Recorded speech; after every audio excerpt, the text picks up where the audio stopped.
মারে, ওর দুলাভাইরা মারে, ওর বাপও আমারে মারে, জেনে পরে সে নিয়ে আমার সবসময় মাঠতে আঘাত করতেছে। কতবার আমি আপনার কাছে কইছি, আর আপনি বলছেন রাগ কিসের জন্য নিয়ে? দূর, আপনার লোকে থাকা মানে আমার জীবন শেষ। মানে কিসের জন্য আমার আজুরি গল্প শুনতেছে, উনি জানে না। এই গ্রামের সব মাথা গরম, আমার লোকে যে থাকে হেরো মাথা গরম। কাকা সবই তো আপনি শুনলেন, এখন আমি কি করবো কোন?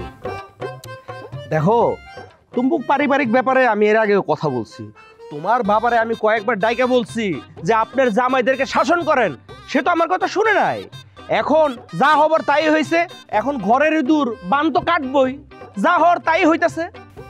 শোনেন, ওগো বাড়ির একটাও ভালো না, সবগুলো বিয়াদব। এই দুদিন তুই কথা বলা ঠিক মতো কথা বলা দেবো কিন্তু। এই তুমি চুপ করো, ও তো ঠিকই বলছে, তুমগো বাড়ির সবগুলো বেয়াদব, তুমিও বেয়াদব। এখন তো কইবেনি কন, যা মন চাই তা কন চেয়ারম্যান সাহেব। ওই কথায় আছে না, হাতি বিপদে বললে চামচিকেও লাথি মারবে। এই দাঁড়াও, তুমি কি আমাকে চামচিকা বললা? আপনারা মুখের লেগা, আপনারা কই নাই, আপনি যে চামচা জসি মরে কইছি। এই আমার কবি কিসের জন্য তুই? হ্যাঁ, চেয়ারম্যান সাহেব দেখছেন কত বড় বিয়াদব, ও আমার চামচিকা করছে, মনে হচ্ছে দুধ দিয়ে ওরা ইচ্ছা মতন পিটাই। তুই মারবি? এই থামো, এমনি স্যারটার বাপ মারা গেছে, এতিম হয়ে গেছে, বাড়ির ভিতরে এদিক থেকে ফুটবলের মতো মারে, ওদিক থেকে ফুটবলের মতো মারে, এর ভিতরে আবার তুই যদি ওরা মারতে যাস তাহলে বিষয়টা অমানবিক হয়ে যায়। ঠিক আছে, কিছু কলাম না, সাইডে দিলাম। চেয়ারম্যান সাহেব, আপনার কাছে আমি আইছি, আপনার কাকাটা কি ভালোবাসা আইছি যে আপনি একটা বিচার করবেন। আপনি তা না কইরা আপনি চামচারা দিয়ে আমার অপমান করে। এই তুই আমার চামচা করছিস? আহা জসিম, চুপ কর। বিচার যে আমি করবো না সেটা তো আমি বলি নাই, আমি নিজে জসিমরে দিয়া তুঙ্গ বাড়িতে পাঠাইছি তোমার বাপের দাফন কাফনের খোঁজ খবর আপডেট নেওয়ার জন্য। সেইখানে তোমার দুলাভাইরা জসিমরে পর্যন্ত ছাড়ে নাই। এখন ওইখানে যদি আমি যাইতাম, আমার উপর যদি অ্যাটাক করতো, আমার কি মান সম্মান থাকতো? কাকা দেখেন, এখন তো আব্বা নাই, আপনারা কত ভালোবাসে কাকাটা কি, এখন তো আপনি আমার গার্জিয়ান, আমি সবার গার্জিয়ান। আচ্ছা হাতটা ছাড়ো, সবই ঠিক আছে, কিন্তু তুমি এটা ভুল বললা। আমি তোমার গার্জিয়ান না, তোমার গার্জিয়ান হলো জালাল মোল্লা, তোমার আপন চাচা, যারে তুমি আর তোমার বাবা মিল্লা মারছিলা, সেই গেছে তোমার বাপের লাশটা আনতে।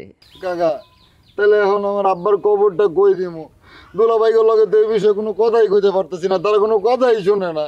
লাশ এখনো আসে নাই, বিকালে আসবে, তারপর একটা সিদ্ধান্ত নেব কোথায় কি করব। তুমি এখন যাও। না যাবেন কাকা, আমার বড় বোন একটা কথা কইছে, আপনি এক কাজ করেন, পুলিশে খবর দেন। পুলিশ যদি আমাকে বাসায় না আসে তাহলে একটা মার্ডার হয়ে যাবে, বুঝলেন কাকা? আচ্ছা ঠিক আছে, তুমি যাও, আমি দেখছি কি করা যায়। ঠিক আছে যাবেন কাকা, আমার আব্বার লেগে দোয়া করেন কাকা। আর শোন, আর একটা কথা কই, তোর আব্বা মরে গেছে, এখন ময় মুরব্বী দেখলি ভালোভাবে কথা কবি, কোন রকম বেয়াদবি করবি না, সবাইকে ইজ্জত দিয়ে কথা বলবি, যাতে মানুষ কইতে না পারে সরলই ছেলেরা খারাপ। আচ্ছা আমার এই চামচার কোনো গ্যারি নাই, কোন সময় কি কথা কইতে বল জানেই না স্যার। চিন্তা করছেন কত বড় খারাপ?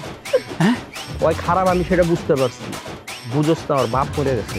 আর আরেকটা কথা, এই ওর উপরে তোরা তো রাগ কিসে? এটা আপনি কি কথা করছেন? কিছু জন রাখ আপনি জানেন না? ও মারে, ওর দুলাভাইরা মারে, ওর বাপও আমারে মারে, জেনে পরে সে নিয়ে আমার সবসময় মাঠতে আঘাত করতেছে। কতবার আমি আপনার কাছে কইছি, আর আপনি বলছেন রাগ কিসের জন্য নিয়ে? দূর, আপনার লোকে থাকা মানে আমার জীবন শেষ।